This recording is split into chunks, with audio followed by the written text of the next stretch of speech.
गोटे गाँटे थिला और सही गाँव एक सुंदर पोखरीटे थिला।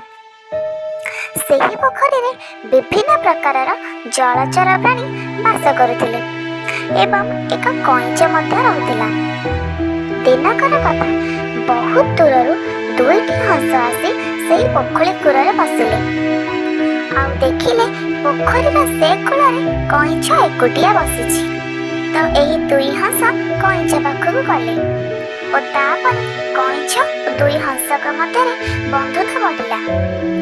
ତାପରେ ଏମିତି ଏକ ସମୟ ଆସିଲା ଯେଉଁ ସମୟରେ ସେହି ଅଞ୍ଚଳରେ ବହୁତ ମରୁଡ଼ି ପଡ଼ିଲା ଆଉ ପୋଖରୀ ନଈ ନାଳ ସବୁ ଶୁଖିଗଲା। ଆଉ ଗୋଟେ ଦିନର କଥା, ହଂସ ଦୁହେଁ ଏପରି ଉଡ଼ୁ ଉଡ଼ୁ ଆସି ପୋଖରୀ କୂଳରେ ପହଞ୍ଚିଲେ। ପୋଖରୀ କୂଳ ପାଖରେ ପହଞ୍ଚି ଆସି ଦେଖିଲେ କଇଁଛ ମନ ଦୁଃଖ କରି ବସିଛି। କଇଁଛକୁ ମନ ଦୁଃଖରେ ବସିଥିବାର ଦେଖି ଗୋଟେ ହଂସ ପଚାରିଲା, କ'ଣ ହେଇଛି କଇଁଛ ଭାଇ, ତୁମ ମୁହଁ ଏମିତି ଶୁଖି ଯାଇଛି, କଥା କ'ଣ? କଇଁଛ କହୁଛି, କ'ଣ ଆଉ କହିବି, ଏବେ ମୋ ଜୀବନ ବିପଦରେ, କେମିତି ଏ ଦେହ ଧରି ବଞ୍ଚିବି ସେଇ କଥା ଭାବୁଛି। ହଂସ କହୁଛି, କ'ଣ ହେଇଛି ସଫା ସଫା କହିଲେ ସିନା ଆମେ ବୁଝିବୁ, ଏମିତି ବୁଲେଇ ପକେଇ କହିଲେ ଆମେ କେମିତି ବୁଝିବୁ? କଇଁଛ କହୁଛି, ଏ ଅକାଳ ମରୁଡ଼ିରେ ପୋଖରୀର ପାଣି ଧୀରେ ଧୀରେ ଶୁଖିବାକୁ ଲାଗୁଛି। ଯଦି ବର୍ଷା ନ ହୁଏ ତେବେ ଆଉ ଦିନ କେଇଟାରେ ଏ ପୋଖରୀ ପୁରା ଶୁଖିଯିବ।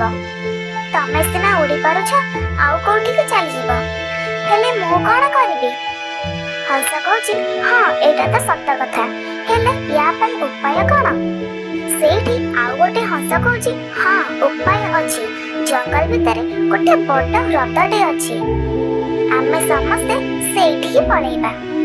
ଆମେ ସିନା ଉଡ଼ି ଉଡ଼ି ସେଇଠିକି ଚାଲିଯିବା, ହେଲେ କଇଁଛ ଭାଇ ଏତେ ବାଟ କେମିତି ଯିବେ? ଏତେ ବାଟ ଚାଲି ଚାଲି ଗଲା ବେଳକୁ ବହୁତ ଦିନ ଲାଗିଯିବ। ତା ଛଡ଼ା ବାଟରେ ଅନେକ ପ୍ରକାର ବିପଦ ଅଛି। ହଉ ଦେଖିବା, କିଛି ଗୋଟେ ବାଟ କରିବାକୁ ପଡ଼ିବ। ସେଇଠି କଇଁଛ କହୁଛି, ହଉ ଠିକ୍ ଅଛି, ଯାହା ଭାବୁଛ ସେଇଆ କର, କିନ୍ତୁ ଟିକେ ଶୀଘ୍ର କର। ହଂସ କହୁଛି, ଆଉ ଗୋଟେ ଦିନର କଥା, କାଲି ଆମେ ନିଶ୍ଚୟ ଗୋଟେ ଉପାୟଟେ ବାଛିକି ଆସିବୁ ଆଉ କାଲି ହିଁ ଆମେ ତମକୁ ସେଇଠିକି ନେଇଯିବୁ। ପରଦିନ ସକାଳ ହେଲା। କଇଁଛ କହିଲା, କିଛି ଉପାୟ ପାଇଲ ହଂସ ଭାଇ? ହଂସ କହିଲା, ହଁ ଗୋଟିଏ ସହଜ ଉପାୟଟେ ପାଇଛୁ। ଦେଖୁଛ ଏ ବାଡ଼ି ସହଜରେ ଆମେ ତମକୁ ନେଇଯିବୁ। ତୁମେ କିଛି ସମୟ ଭିତରେ ସେ ହ୍ରଦ ନିକଟରେ ପହଞ୍ଚିଯିବ। କଇଁଛ କହୁଛି, କେମିତି?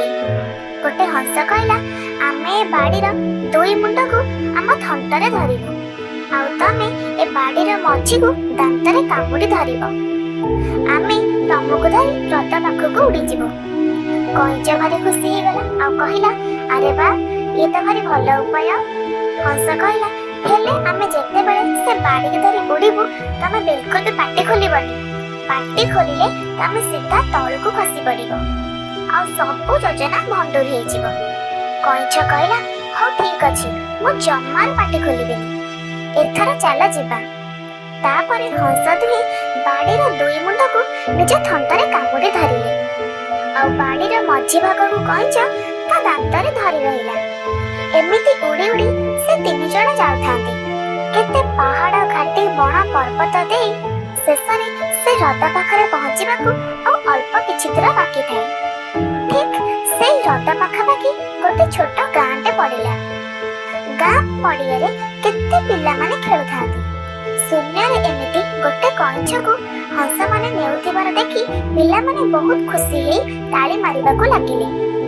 ତା ଭିତରୁ ଗୋଟେ କୁନି ଛୁଆଟେ କହିଲା, ଆଃ କି ଡଉଲ ଡଉଲ କଇଁଛଟେ ହେଇଛି, ସେ ଯଦି ଖସି ପଡ଼ନ୍ତା ତେବେ ଆଜି ଗୋଟେ ସୁନ୍ଦର ଭୋଜିଟେ ହୁଅନ୍ତା। କଥାଟା କଇଁଛ କାନରେ ବାଜିଲା ଆଉ କଇଁଛ ସେ କଥାକୁ ସହିପାରିଲାନି। ଭଲ କି ଦି ପଦ ଶୁଣେଇବାକୁ କଇଁଛର ପାଟି ଖାଲି ଖଲ ଖଲ ହେଲା। ଶେଷରେ କଇଁଛ ତା ହିତ ଜ୍ଞାନ ବୋଲି ପାଟି ଖୋଲିଦେଲା ଆଉ କହିଲା, ଆରେ ବଗୁଲିଆ ଟୋକା, ତୋର ଏତେ ସାହସ?